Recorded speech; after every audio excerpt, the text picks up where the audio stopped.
Kali ini kita akan coba bahas bagaimana cara pembuatan add more ya. Ketika kita menggunakan add more seperti ini ya, ini kan digunakan ketika kita ingin menginput berulang kali ya. Contoh nih, di sini ada beberapa produk, maka ketika saya ingin menginput beberapa produk dengan nomor transaksi dan data yang lain yang sama, lebih efisien kalau kita menggunakan proses add more seperti ini. Oke. Bagaimana cara pembuatannya? Kalau kita menggunakan PHP murni, maka script add more seperti ini nggak bisa ya. Kita menggunakan PHP murni nggak bisa, maka perlu bantuan yang namanya JS atau JavaScript. Oke. Sekarang kalian siapkan dulu kalian siapkan dulu formnya. Kalau kita lihat scriptnya, oke, yang ini yang saya tandai ya. Yang saya tandai ini adalah form yang pertama. Oke. Kita tanda ini adalah form yang pertama. Oke, nah ini sampai di sini.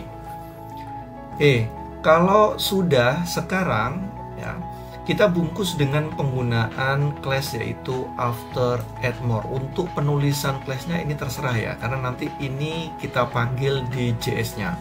Oke, penulisannya terserah. Yang penting kalian bikin formnya terlebih dahulu.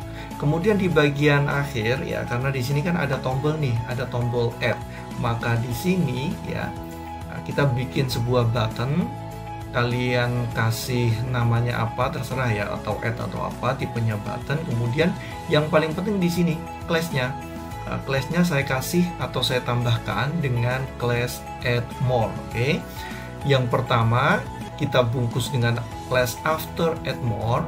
Kemudian yang berikutnya untuk tombol add-nya kita kasih add more. Oke. Kemudian kalau ini kita klik kan muncul form berikutnya ya dengan tombol remove.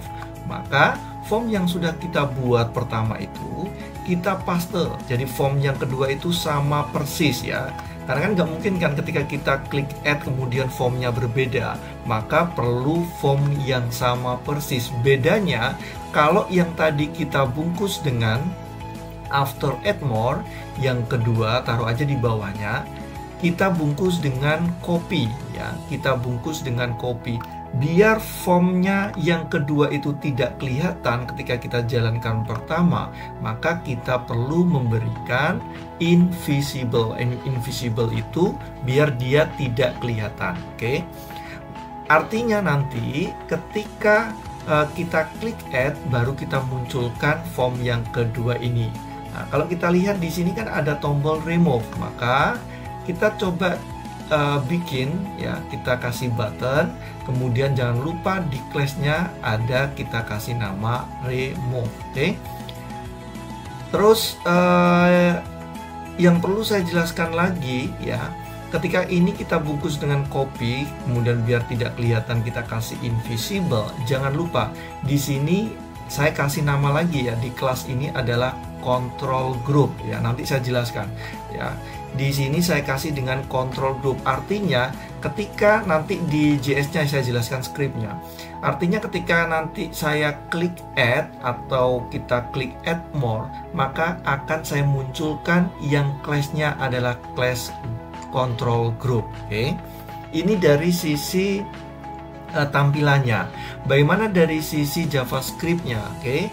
Di JavaScript seperti biasa ya, karena ini JavaScript-nya saya taruh di bagian footer, maka kita coba lihat ya, yang saya tandai ini coba kalian lihat. Ini adalah script JavaScript ya. Kemudian di sini kalian perhatikan ketika klik add more itu kan tombol add ini ya, add more ini. Oke. Ketika kita klik add more, maka dia akan memunculkan copy ya. Kita akan memunculkan yang copy ini. Oke, kita akan memunculkan yang copy. Kemudian ya, di sini kita kasih nama after add more. After add more itu berarti yang bagian yang pertama. Tetap yang after add more-nya tetap akan kita tampilkan ya. Sekarang kita akan coba bahas yang tombol remove ya. Saat tombol remove itu diklik, maka dia akan menghapus yang control group. Nah, control group kan di sini kan yang saya tadi berikan. Oke. Jadi tadi itu kalau kita klik add more, dia akan memunculkan yang bagian copy, tapi ketika dia akan menghapus, dia akan mencari yang control group. Nah, di sini kita lihat. Ketika dia klik remove, maka dia akan mencari yang control group, kemudian dia di remove. Nah, kalau dari script ini kita bedakan ya. Kalau dia di add more, dia akan mencari copy, ya. Kemudian kalau dia di remove, maka dia akan menghapus atau mencari yang class-nya adalah control group. Nah, seperti itu penjelasan untuk JavaScript-nya.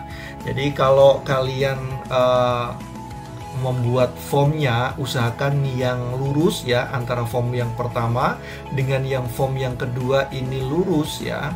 Nanti kalau kalian tidak lurus atau salah div-nya ya, salah pembagian div-nya, biasanya nanti di copy yang kedua, form yang kedua itu dia agak bergeser. Jadi dipaskan ya aturannya atau penyusunan div-nya diusahakan sama ya, biar nanti kelihatan rapi ya.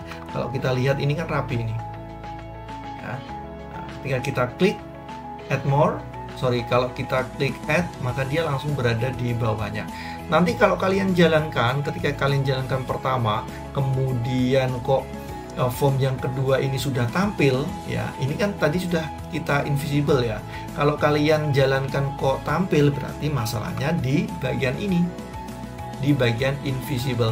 Ada bootstrap, karena saya menggunakan yang bootstrap 4 ya, maka saya menggunakan invisible. Tapi kalau kalian menggunakan bootstrap 3, itu nanti kalian carilah ya untuk menghidden itu seperti apa. Ada yang menggunakan hide, ada yang menggunakan invisible.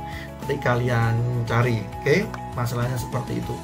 Baru nanti untuk proses insert ke database-nya, berarti kan kalian harus menggunakan name-nya, kalian simpan dalam sebuah array. Kalau kalian simpan dalam sebuah array, maka di sini harus dikasih tanda ini. Nah, ini ya. Karena nanti yang saya simpan bersamaan itu adalah produk, carton, pack, dan PCS. Nah, maka di sini yang saya kasih tanda. Nah, ya begitu juga yang form yang kedua ya, tetap kita kasih seperti ini karena nanti kita simpan dalam sebuah array. Tapi untuk data yang lain yang memang ketika kita insert itu datanya sama, maka tidak perlu ya, tidak perlu kita kasih tanda array. Jadi nomor name-nya satu saja, tidak usah tanda array-nya.